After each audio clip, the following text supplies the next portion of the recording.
Giannis finally signs an extension in Milwaukee, and 3 Aussies are waived on the final preseason day ahead of our first 2 NBA games on opening night. This is Bball Bites. I'm Alexander J. This is a 5-minute daily NBA show for October 23rd, 2023. Today's episode is brought to you by Learn to Code with Basketball. Check out the show notes in today's episode for a link. There you can find out if you can learn how to code with basketball with a couple of free preview chapters. Starting in Milwaukee, former NBA champion and MVP Giannis Antetokounmpo has agreed to a 3-year, $186 million extension to stay in Wisconsin. This new deal should keep the Greek Freak in a Bucks uniform until at least the 2026-27 season, and it actually includes a player option for the year after that as well.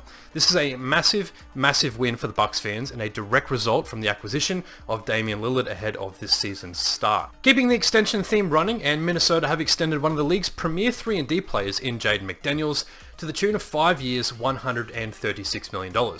McDaniels, who was drafted in 2020, has very quickly become a staple of the Timberwolves' prime rotation before he punched a wall and missed the postseason last year, averaging 12 points in 30 minutes per game across 79 appearances last year. McDaniels shot 40% on threes last season and is an absolute hound on defense. Additional extensions that were agreed to today include the Atlanta Hawks and center Onyeka Okongwu coming to it. Apologies for my dog. Center Onyeka Okongwu coming to a 4-year, $62 million deal. Cole Anthony and the Magic on 3 years, $39 million. Anthony averaged 13 a game in 60 appearances last year in Orlando. Aaron Nesmith and the Pacers met in the middle for a 3-year, $33 million extension. And Aussie Josh Green signed a 3-year deal with the Mavericks for $41 million. Montrezl Harrell was waived by Philadelphia today as he recovers from an ACL and a meniscus injury. The Sixers will also reportedly stay in touch with Trez as he rehabs. Conflicting reports say they might look at him later in the year depending on how that injury improves.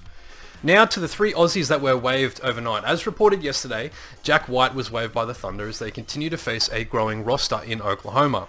The 2023 NBL MVP in Xavier Cook was also waived in Washington today. That one really shocked me. I thought the 28-year-old showed enough in the FIBA World Cup last month to earn some minutes in a rebuilding squad. Really shocked me, quite honestly. And finally, Australian big man Bball Bites was waived by the Portland Trail Blazers. The good news for the South Sudanese-born forward was the Blazers then turned around and offered a 2-way contract to Bball, potentially allowing him to split time between the Blazers and their G League affiliate, the Rip City Remix, for their inaugural season. The NBA released their power rankings this morning ahead of opening tip of the season, and no surprise, defending champions, the Denver Nuggets, are listed at the top spot. The top 5 is rounded out by the Bucks at 2, the Celtics at 3, the Suns, and then the Los Angeles Lakers at 5th. Any guesses who the 30th team in the power rankings are? It's the Portland Trail Blazers. There's a really fun feature at GQ magazine today on NBA referee Shea Flores, the first trans non-binary ref in American sports. Shea has refereed championship games in the NCAA, the WNBL and the G League the last couple of years, and this will be their second at the NBA level. Rounding out the news drop for today, most of the new City Edition jerseys for this year have leaked. Head to NBA Reddit to find that post and some hilarious comments. Most of these jerseys are just actually awful. The only ones I like are Charlotte and Cleveland, and I can kind of get behind that Houston Rockets throwback inspired kit, but have a look at some of these bad ones.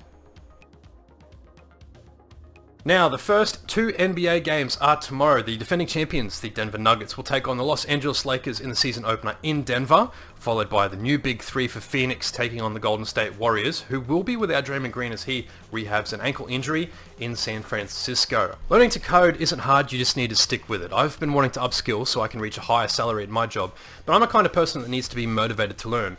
I found the book Learn to Code with Basketball by Nathan Braun and immediately realized this was the perfect activity for my learning style.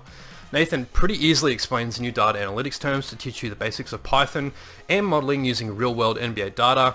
There is plenty of appendix files to muck around in too, so it's not just all reading. It's super engaging, and I'm already creating heat map graphics that I might use for some future sports media content this year. I enjoyed the preview chapters so much I reached out to Nathan directly to see if he would sponsor the show, but if you don't believe me, take it from ESPN's Bill Connolly, who called it really well done. Remember to follow your passion, and one more sleep until NBA basketball is back.